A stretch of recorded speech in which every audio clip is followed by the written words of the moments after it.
بسم الله الرحمن الرحيم الحمد لله رب العالمين وصلى الله وسلم وبارك على سيد المرسلين وعلى آله وصحبه أجمعين. Dear brothers and sisters, Assalamu alaikum wa rahmatullahi wa barakatuh. Hayyakum Allah in another episode of the topic or the series of Islam and women. This is the 11th episode, talking about what favor did Islam do to women. Definitely there's a lot of favors, but just let's show these favors so women will understand how great is this deen when it deals with women comparing to the others. In this episode, inshallah ta'ala, we will discuss the following points. First of all, honoring women in Islam. How? Honoring women as a mother, honoring women as a wife, honoring women as a daughter, as a sister, as an aunt. Then we'll see how women is treated and what rights she got by the other civilization other than Islam. So let's start with the first one, which is the honoring women in Islam. How? What did Islam do? How did Islam honor women or honor women? In so many ways, but to show them, let us study her situation before Islam.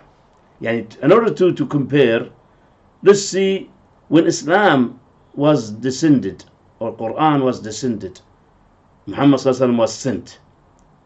How was the situation of the woman in that time? Okay, she was to be inherited. Yes, she was inherited by the children of the father. When the father dies, his wife will be inherited by one of his children or one of his relatives. Only he have to throw some clothes on her, so he grab her and take her. To marry her, to sell her, whatever. She was killed after birth because they hate girls, they don't want to have girls, they want to have boys only. She had, there's no limit of number of wives. In that time, a man can marry lots of women. Also, he divorces so many times. In Islam, it's only 3, but before that, he divorces and bring her back. Divorce and bring her back as much as he can, as much as he wants. So she actually was in a bad situation. When Islam came, Islam changed all of these. So how did Islam honor women as a mother? Mother in Islam has great deal of rights on her children. Like what? She must be obeyed. If she ordered by anything, if it does not contradict with Sharia, we will have to obey her. We are not allowed in Islam to treat her bad by any means, even to say uff. Off is just to show that aggressive, or he doesn't like what she says. No. وَلَا تَقُلْ لَهُمَا أُفٍّ وَلَا تَنْهَرْهُمَا. You cannot raise your voice on your mother. You cannot say even uff, just feeling that I don't like what you say. Must pay her expenses. Yes, they have to. It's not up to them. It is not a charity from them to take care of their mother's expenses. No. It is a must in Islam. Also, paradise is through her. No one can go to Jannah or paradise unless he is taking care of his mother correctly. Her rights are more than the father's rights. Yes. Rasulullah was asked once by one Sahabi about who is to treat best. He said, your mother. The Sahabi said, who's next? Your mother. Who's next? Your mother. 3 times. Who's next? Your father. So the mother has 3 rights and the father has 1 right. Where can we have this in any deen or any religion or any civilization? As a wife, Islam urges the husband to treat his wife in a good and kind manner, and says that the wife has rights over the husband like his rights over her. There's rights in here and rights in here. uh, except that he has a degree over her because of his responsibility of spending and taking care of the family's affairs. Yes, he's the leader, and the leader have some more authorities than regular people, and that's natural and acceptable in every kind of side of our life. The manager of the company or general manager of the company has more authorities than anybody else. The manager of one department has more authorities than the subordinates or other staff. So that's natural. So if the husband is having some more authorities, that's because he's responsible financially, he's responsible to protect the family, and so on. So that's natural. But doesn't mean that she has no rights on him. There are rights on there. He must meet. I mean, the husband must meet these rights for his wife also. Also, Islam states that the best of the Muslims men is the one who treats his wife in the best manner, and the man is forbidden to take his wife's money without her consent. Rasulullah sallallahu alaihi wasallam told us that the best among us is the best one among the best one with the treatment of his family. خيركم خيركم لأهله. And he said he is the one, he is sallallahu alaihi wasallam the best among all to his wives and his family. Allahu Akbar. Also, in Islam, the wife has her own rights on gaining money or having money or inheriting money, and the husband cannot ask her for anything. Unless she gives as a gift or help or support, that's another case. But that's her money, and the husband has no right to take any part of it. As a daughter, as a sister, as an aunt, Islam honors women as a daughter and encourages us to raise them well and educate them. Islam states that raising daughters will bring a great reward. Yes. Why? Because, as we said that time, daughters were disliked when they are born. Some Arabs in that time, or some people in that time, they kill the daughters because they think they are no use. Islam told us that if we raise them, they will be a reason to enter Jannah. If we raise them good and take care of them. That's for the daughters. For the sisters and aunts, Islam enjoys upholding the ties of kinship and forbids severing those ties in many texts. So many in Quran and Sunnah, we are told to take care of these people. For the sisters, for the aunts, for any women that we have a relation with. So we are required to take care of them. We are required to treat them good. Why? Because we are told by Allah, the Creator. Can you find anything like this in any civilization? You cannot find that.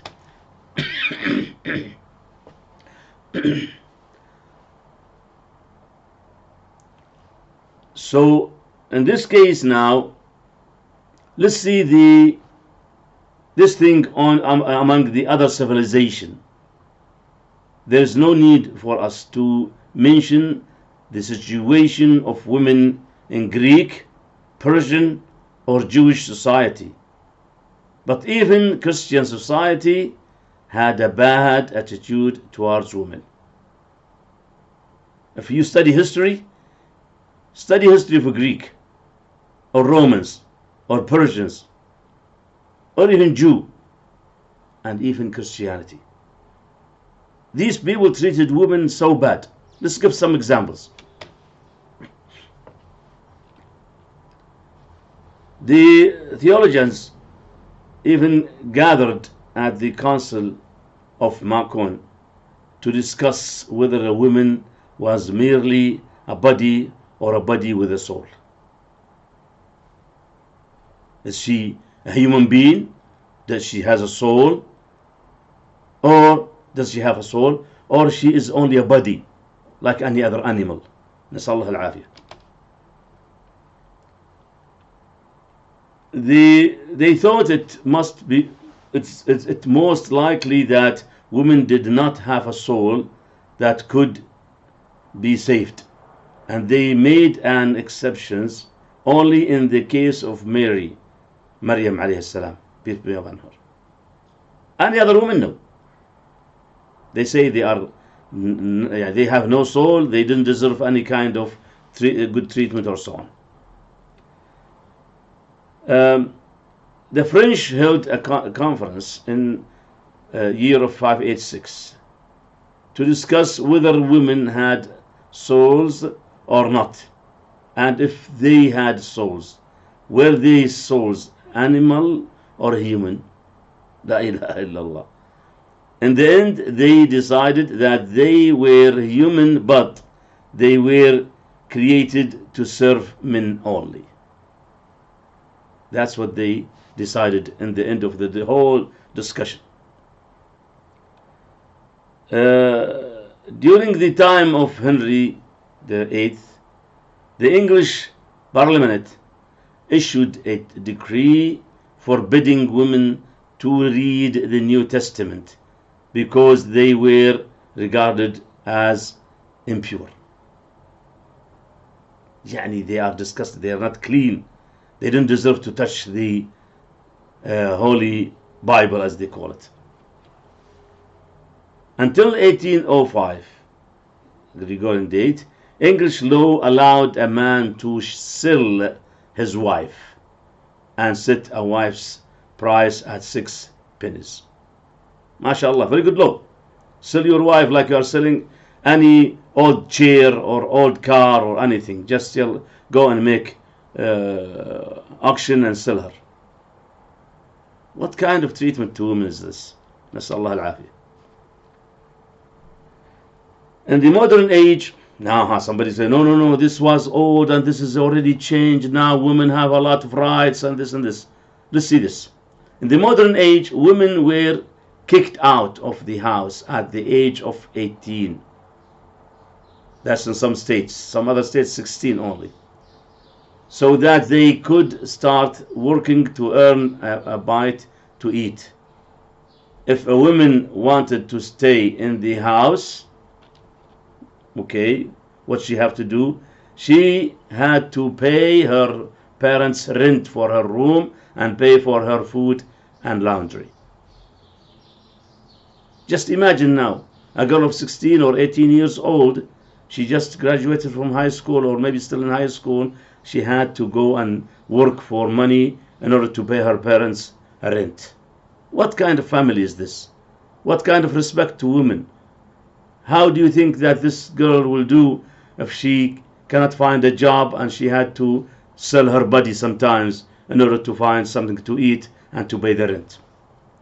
Most of them, they will run away from the house and go to live with a boyfriend, to live, giving him her body to play with in order to eat and sleep. Now, how can we compare this to Islam, which enjoins honoring and kind treatment of women and spending on them? How? What kind of thinking is this?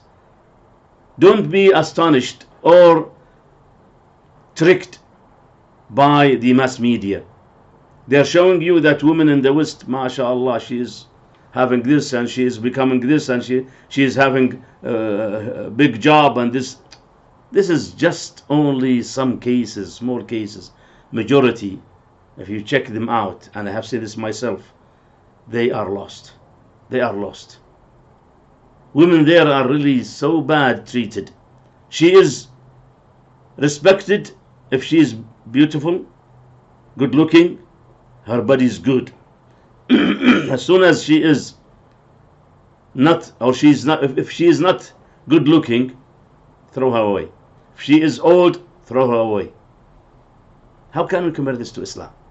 That's really... But problem with us now is that we are affected so much by the mass media. Hollywood movies and so on, telling us that no, women there are fantastic. Those who were tricked and they ran away to the West, some women of Islamic world ran away there. What did they find? Read the stories about those who commit suicide because they were shocked when they reached there, thinking that they have their freedom, they will enjoy life and so on, but they are shocked by that they are there just another piece of enjoyment for men, if they are good enough for that, or they are thrown away. You don't have to look hard. It's available on YouTube, available in Wikipedia. Find there, you'll find so many strange cases in there. Crimes, killing, bad treatment, selling women for na'udhu billah bad. So all of these are in. But in Islam, a woman is a daughter to be taken care of, or a sister, or a mother, or a wife, or an aunt. All of these 5 kind of women are having rights on the man, and they must be treated good, not for themselves, but for the sake of Allah, or the one who told us to take care of them. Just think of it. A woman, she doesn't have to pay anything. Financially, she is taken care of. Even she's protected by the man, the father, the husband, the brother, the son, and so on. These men are working for her. We are happy to drive for them. We're happy to work as drivers for our wives or our daughters or our mothers. That's an honor for us to take care of them. Why? Because we want to please Allah subhanahu wa ta'ala, so we'll be happy in dunya and akhirah. Think of it. Think of it again and again. You'll find that we are tricked by this mass media now, and unfortunately. And when we reach the reality, it's too late. Too late to come back. Now, how the whole society will be so happy if we follow the rules of Allah Ta'ala in treating women in Islamic way. Allahu Akbar. It will be so happy society. Jazakumullah khairan for watching this video, and remember, share to share means share these videos, share da'wah material with others, means you are going to share the reward of Allah subhanahu wa ta'ala also in this case. Barakallahu feekum, jazakumullah khair, wallahu a'lam, wa sallallahu ala sayyidina Muhammad wa ala alihi wa sahbihi ajma'een.